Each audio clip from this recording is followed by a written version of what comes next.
প্রধানমন্ত্রী তারেক রহমান ও তার মেয়ে জাইমা রহমানকে নিয়ে সম্প্রতি একটি স্ক্রিনশট সামাজিক যোগাযোগ মাধ্যমে ভাইরাল হয়, যেখানে ছিল শিবির নেতা আব্দুল্লাল মাহমুদের ফেসবুক আইডি। তবে শিবির নয়, বরং লীগের ছড়ানো ফেক স্ক্রিনশট থেকেই ছাত্রদল ও শিবিরের মধ্যে সংঘাত হয়েছে, যা নিশ্চিত করেছে বাংলা ফ্যাক্ট। প্রেস ইনস্টিটিউট বাংলাদেশের ফ্যাক্ট চেকিং পোর্টালটি জানায়, এহসান চৌধুরী নামের একটি আইডি থেকে প্রথমে এআই নির্মিত ছবিটি পোস্ট করা হয়।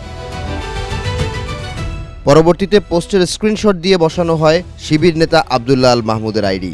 ভুয়া স্ক্রিনশটটি শুরুতে আওয়ামী লীগপন্থী বিভিন্ন ফেসবুক অ্যাকাউন্ট ও পেজ থেকে ব্যাপকভাবে প্রচার করা হয়। কুমিল্লার ছাত্রলীগ নেতা গাজী আশরাফুল ইসলাম শ্রাবণ ও কয়েকজন আওয়ামী অ্যাক্টিভিস্ট এআই দিয়ে তৈরি ছবিটি ছড়িয়ে দিতে ভূমিকা রাখেন।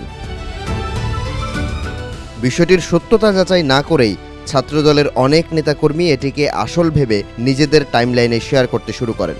পরবর্তীতে সংঘর্ষে জড়ায় দুই সংগঠনের নেতাকর্মীরা। ডাকসু নেতাদের উপর হামলার ঘটনায় তীব্র নিন্দা ও উদ্বেগ প্রকাশ করেছেন শেহরিন আমিন মোনামি। নিজ ফেসবুক অ্যাকাউন্ট থেকে দেয়া পোস্টে ঢাকা বিশ্ববিদ্যালয়ের সহকারী প্রক্টর জানান, লীগের ব্যবহৃত সেই পুরনো ও কুৎসিত বয়ান আবারও ফিরে আসছে। ডাকসু নেতাদের ওপর হামলাকে অবক্ষয়ের একটি মর্মান্তিক প্রমাণ বলে মন্তব্য করেন তিনি। আর বট ও এডিটেড পোস্ট নিয়ে সংঘাতে লিপ্ত হওয়া দুই ছাত্র সংগঠনকে নাদান এবং অর্বাচীন বলে মন্তব্য করেছেন ফয়েজ আহমদ তৈয়ব।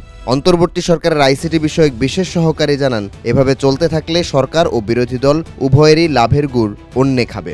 ইতোমধ্যেই এই পুতুল নাচের পাইলট প্রজেক্ট সফল হয়েছে। পরিস্থিতির পরিবর্তন না এলে বিশ্ববিদ্যালয়গুলো আরও অস্থিতিশীল হয়ে উঠবে বলে ধারণা বিশ্লেষকদের।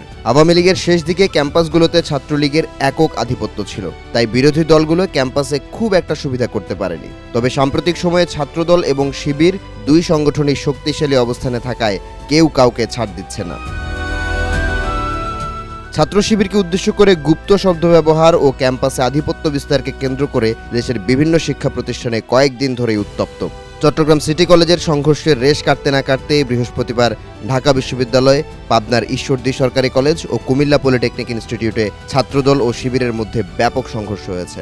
পাল্টাপাল্টি বিক্ষোভ ও শোডাউন দেখা গেছে চট্টগ্রাম ও রাজশাহী বিশ্ববিদ্যালয়ে।